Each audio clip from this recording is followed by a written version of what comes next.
स्वामी जी, काफी गहन गहन प्रश्न हमने किए। अब थोड़ा सा हम सूत्रपात करते हैं उन लोगों के प्रति जो बेचारे झुग्गी झोंपड़ी वाले हैं। आज भी झुग्गी झोंपड़ी बहुत है। आप बॉम्बे में चले जाइए, छोटे छोटे, हमारे जोधपुर में भी झुग्गी झोंपड़ी अभी बहुत है। यानी वो ठीक है, पेट भरते होंगे, फिर भी उनको गरीबी रेखा के नीचे ही कहा जाएगा। उनका पूरा भरण पोषण नहीं होता, पानी गिरता है और एक छोटी सी झोंपड़ी के अंदर एक जो बना करके वो आसियाना, उसमें 10-10, 20-20 लोग रहते हैं, बीमार रहते हैं, साथ रहते हैं, सारा सफोकेशन है, ये है वो, आज भी बहुत है। तो ऐसे लोग या आदिवासी लोग, जो कि हमारे उदयपुर का पूरा एरिया आदिवासी का है, जो कुछ समझते नहीं है कि क्या धर्म होता है, क्या कर्म होता है। उनका तो रोटी ही सबसे बड़ा धर्म कर्म है। तो ऐसे लोगों के लिए जो केवल रोटी को ही धर्म कर्म मानते हैं, ऐसे लोग किस तरीके से सनातन सत्य को प्राप्त कर सकते हैं, उनके लिए क्या सूत्र हो सकते हैं, उनको कैसे समझा सकते हैं जब कभी उनके बीच के अंदर जाए। क्यों, हमको तो हर मानव मात्र तक जाना है, हर तबके के लोगों तक जाना है। तो ये लेवल है, ऐसे लोगों तक हम सनातन सत्य को कैसे पहुंचाएं, उनके गले उतरे और कुछ समझे कि नहीं आपने कुछ चीज दी है, हम इसको करेंगे। तो कृपया उनके लिए बताइए। देखो, ज्ञान चीज ऐसी है, समझ चीज ऐसी है, दृष्टि चीज ऐसी है, इससे भौतिक संपत्ति, सुख दुख या गरीब पैसे से डायरेक्ट कोई संबंध नहीं है। मगर गरीबी रेखा के साथ अज्ञान की जो तीव्रता होती है, ये तीव्रता इसको आध्यात्म के मार्ग को समझने में सफल नहीं बनाती है। क्योंकि आध्यात्मिक जीवन में तो जो व्यक्ति का जीवन सरल होता है, कम जरूरियात वाला होता है और ज्यादातर समय वो समझने में निकालता है, तो ही धीरे धीरे वो आगे बढ़ सकता है। पैसे वाला बढ़ेगा वो जरूरी नहीं है, मगर नेसेसिटी तो होनी चाहिए, ये हम मानते हैं। मगर जो लोगों के पास बहुत पैसा है इसीलिए वो आध्यात्म में आगे बढ़ सकते हैं, वो कहना जरूरी नहीं है। और जो लोग बहुत गरीब हैं वो भी नहीं बढ़ सकते, क्योंकि उनके लिए तो नेसेसिटी ही नहीं है, तो उनके लिए वो नेसेसिटी के लिए अटेंशन देना पड़ेगा। तो ऑप्शन किसके पास है? जो लोग समझदार हैं, जो लोग का जीवन सरल है, जो लोग अध्यात्म की वैल्यू समझते हैं, जो लोग आत्मा की कीमत समझ सकते हैं, जो लोग मन वचन काया की अवस्था की वैल्यू सिर्फ व्यवहार के लिए ही है, आत्मा की अनुभूति के लिए नहीं है और नहीं वो आगे जाने आने वाली है, ऐसा जो लोग समझ पाते हैं उसी के लिए ये आध्यात्म विज्ञान है। तो बहुत गरीब लोगों के लिए भी आध्यात्म विज्ञान नहीं है, बहुत सुखी लोगों के लिए भी आध्यात्म विज्ञान नहीं है, मगर जो लोग अपना जीवन कम खर्चे में चला रहे हैं और संतुष्ट हैं, उनके लिए यह आध्यात्म विज्ञान का मार्ग समझना, उपयोग करना, अनुभव करना सरल हो जाता है। तो इम्पोर्टेंट बात यह कि झुग्गी झोपड़ी में रहने वाले लोग आध्यात्म में आगे नहीं बढ़ सकते हैं ऐसा नहीं है, मगर हाँ, वो झोपड़ी वाले के पास खाना भी नहीं है, पानी भी नहीं है, कपड़े भी नहीं है, यानी जिसको हम नेसेसिटी बोलते हैं वो नहीं है, तो ऑफ कोर्स उनका जीवन नेसेसिटी पाने में ही संघर्षमय रहेगा और उसकी प्रगति नहीं होगी।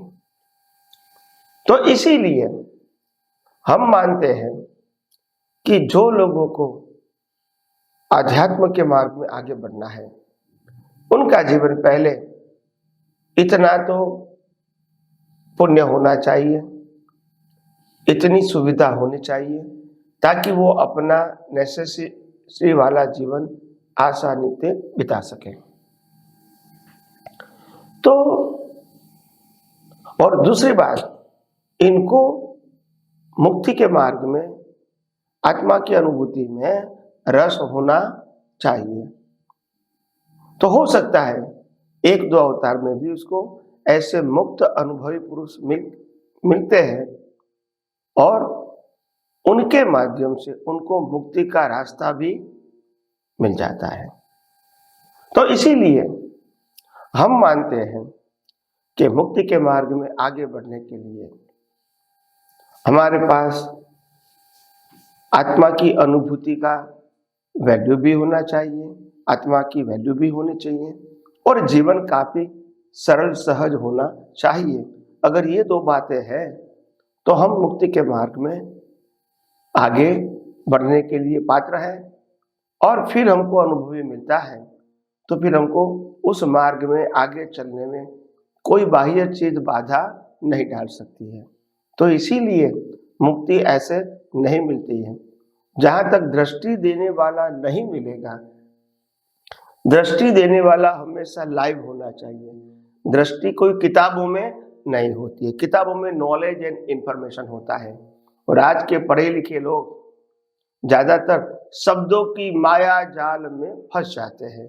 इनको कुछ भी मालूम नहीं होता है, कुछ भी सनातन के रूप में।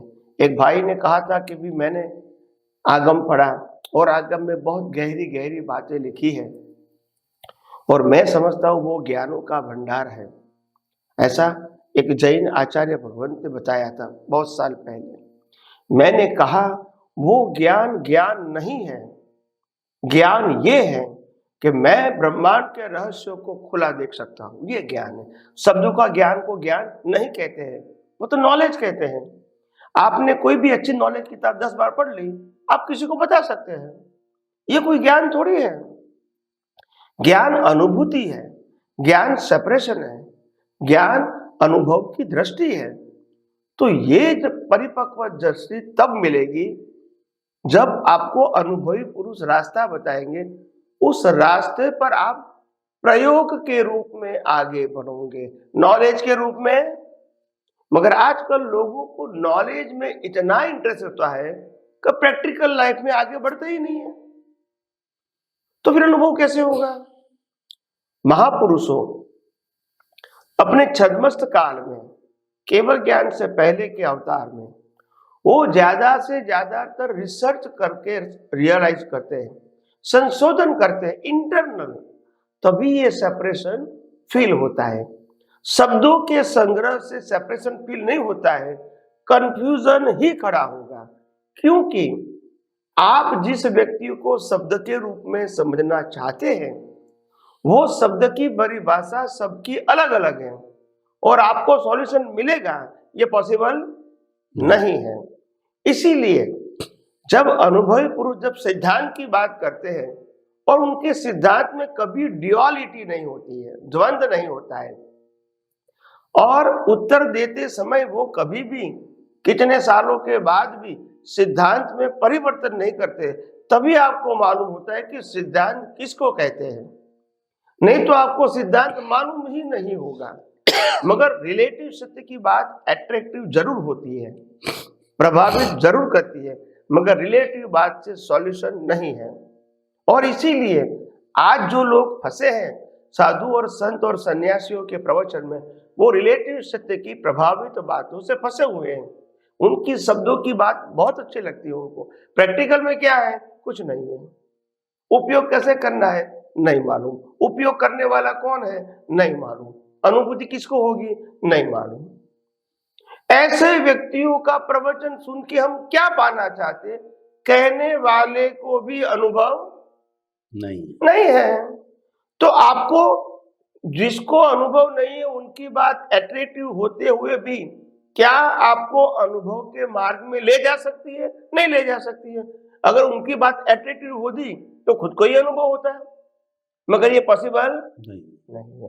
तो बात ये है, इसीलिए ज्ञानी पुरुष दादा भगवान ने एक बात बहुत बहुत कहा था, खास करके श्रीमद राजचंद्र के बारे में एक महात्मा जी थे, बहुत काफी प्रभावित थे श्रीमद राजचंद्र की वाणी से। प्रत्यक्ष तो नहीं देखा था मगर प्रभावित थे, और 35, 40, 45 साल से उनको फॉलो करते थे, उनकी बातों को। जब ज्ञानी पुरुष के पास आए, ज्ञान भी लिया और सत्संग में भी आते रहे। जब सत्संग में आते थे तो कभी कभी वो दादा भगवान की बातों को श्रीमद राजचंद्र की बातों से वो कंपैरिजन करते थे कि वो ये कहना चाहते थे, आप ये कहते हैं। ऐसे ऐसे करते करते करते 2-4 साल निकल गया। एक दिन ज्ञानी पुरुष ने कहा कि अगर आपको अनुभवी की बात समझनी है तो फिर आपकी दृष्टि में अनन्यता होनी चाहिए। क्या होनी चाहिए? क्या होनी चाहिए? अनन्यता। अनन्यता। अनन्यता मतलब अन्य नहीं, कोई नहीं। फिर उन्होंने कहा कि स्वामी जी मैं तो उनसे आगे बढ़ा हूं। तो उन्होंने बताया कि जो टीचर ने आपको ज्ञान दिया वो टीचर गलत नहीं है। आपको अगले स्टैंडर्ड में जाना है तो वो टीचर की जरूरत नहीं है। नहीं है। अगर मेरे को 5वीं से 6ठी में जाना है पास होके, तो मेरे को 5वीं कक्षा के टीचर की जरूरत नहीं है अभी। वो गलत भी नहीं है और मेरे को जरूरत भी, क्योंकि मैं पास हो चुका हूं। ऐसे आपको जहां तक अनुभवी पुरुष नहीं मिले वहां तक तो वो सही था और आपको सहायक भी था, मगर आपको अनुभवी पुरुष मिले, बाद में उससे जुड़े रहना, they create the confusion in your mind, because उनकी बात तो वो तो प्रत्यक्ष नहीं है और प्रत्यक्ष के बिना अनुभवी ज्ञान प्रेजेंट नहीं होता है। उन्होंने श्रीमद राजचंद्र ने खुद ने बताया है और दादा भगवान ने भी बताया है कि प्रत्यक्ष की क्या महिमा है। तो मेरा कहने का मतलब है, आम लोग ये नहीं जानते हैं कि प्रत्यक्ष की महिमा क्या है। आम लोगों को तो ऑर्नामेंटल वर्ड्स चाहिए, डेकोरेटिव भाषा चाहिए, अट्रैक्टिव भाषा चाहिए, और वो भाषा से काम नहीं होता है, वो समझ में नहीं आता है। कई लोग आते हैं मेरे पास, स्वामी जी मैं मेडिटेशन करता हूँ, मेरे को बहुत अच्छा लगता है, शांति होती है। क्या मेडिटेशन से मुक्ति नहीं होगी? कई लोग वहां जाते हैं, वो क्या बोलते हैं, मेडिटेशन करने के लिए 15 दिन का कोर्स होता है, 10 दिन का कोर्स होता है। ब्रह्मा कुमारी नहीं, वो 15 दिन में मेडिटेशन ही करवाते हैं, वो उसको कोर्स की बात करते हैं। ब्रह्मा कुमारी में नहीं करवाते, विपश्यना। तो 15 दिन आपको वही करना है। तो ये वहां भी जाते हैं, वहां कुछ बोलना नहीं है, क्रिया नहीं करना है, प्रकृति को देखते रहना है, मन वचन काया को देखते रहना है। तो बोला इससे मुक्ति नहीं होगी। मैंने कहा ये एक छोटा सा प्रयोग है। क्या है? प्रयोग है।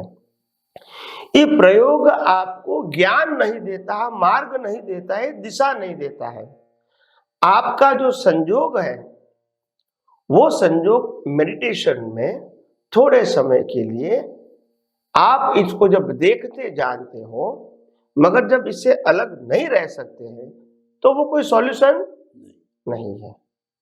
आज आप जो प्रयोग कर रहे हैं विपश्यना के टाइटल पर, वो प्रयोग में आपको ये भी मालूम नहीं कि विपश्यना कौन कर रहा है, क्यों कर रहा है, क्या पाने के लिए कर रहा है, वो भी आपको मालूम नहीं है।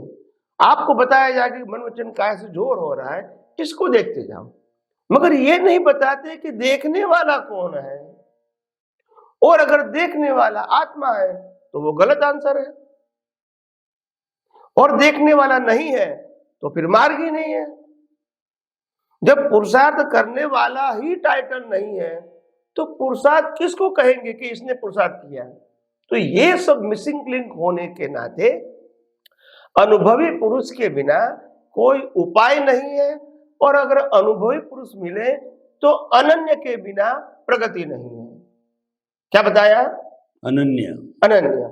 आपको मालूम हो गया कि ये अनुभवी पुरुष है और उससे बिगिनिंग से लेके एंड तक का रास्ता हमको मिल सकता है, फिर अन्य की जरूरत नहीं, क्योंकि जितने भी अन्य हैं वो अनुभवी नहीं, तो उनकी भाषा प्रभावित होते हुए भी कंफ्यूज करेंगी, क्योंकि बताने वाले को भी अनुभव नहीं है, तो वो आपके अनुभव के मार्ग में कैसे हेल्प करेगा?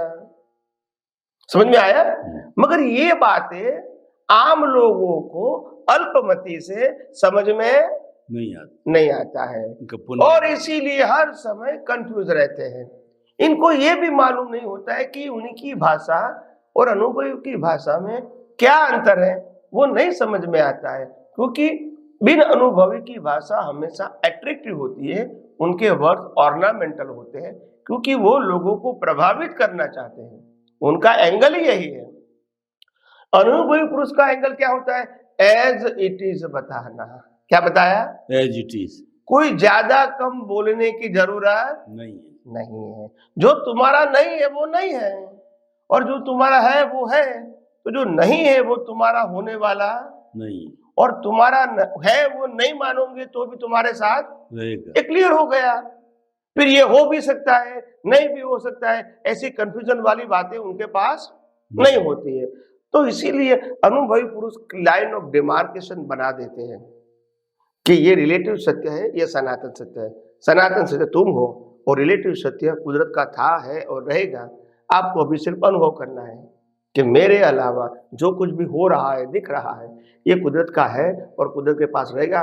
उसमें मालिकी भाव, कर्ता भाव, भोक्ता भाव, देहाद्यास करने की जरूरत नहीं है। यही तो समझना है और यही अनुभव करना है। मगर हम अनुभव न करके हम शब्दों की माया जाल में फंस जाते हैं, और इसीलिए फिर कंपैरिजन करते हैं अनुभवी बिन अनुभवी की। पहली बात, अनुभवी बिन अनुभवी की कंपैरिजन हो ही नहीं सकती है। अनुभवी अनुभवी की हो सकती है, बिन अनुभवी की नहीं हो सकती। और अनुभवी की कंपैरिजन भी प्रत्यक्ष दूसरा है तो ही हो सकती है, परोक्ष में नहीं हो सकती है, क्योंकि वो समय निकल गया। आज दादा भगवान ने जो कहा था उस समय 25, 30, 40, 50 साल पहले, वो आज काम में नहीं आएगा। संजोग क्या हो गया? बदल गया। तो इसीलिए वर्तमान में जो अनुभवी है उसकी ही कीमत हर समय हर महापुरुषों ने बताई है।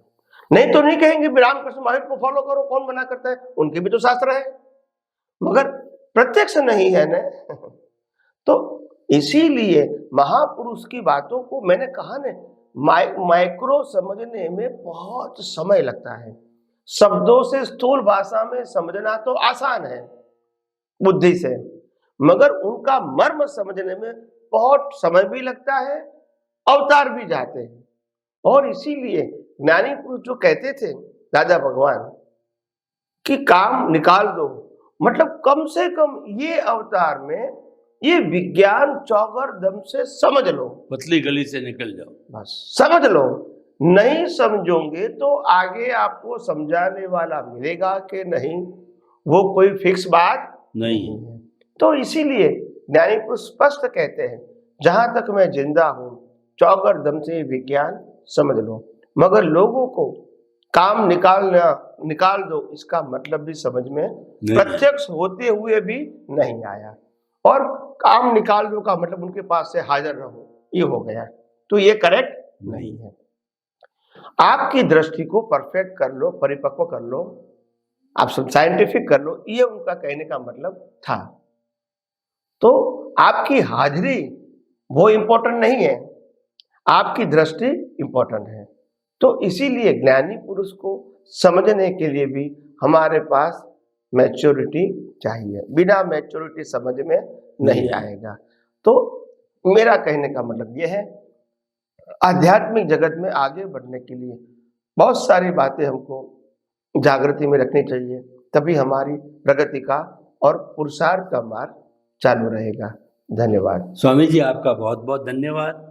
हमारे जगत के अंदर दो तरह के महापुरुष मिलते हैं, एक अनुभवी ज्ञानी पुरुष बहुत कम बहुत रेयर मिलते हैं, और वो उन्हीं को मिलते हैं जिनका पुण्य बहुत हाई लेवल का होता है, प्रबल होता है, और सनातन सत्य उनको मिलना चाहिए। ऐसे संजोग जो है वो जल्दी आने वाले उनको ही मिलता है।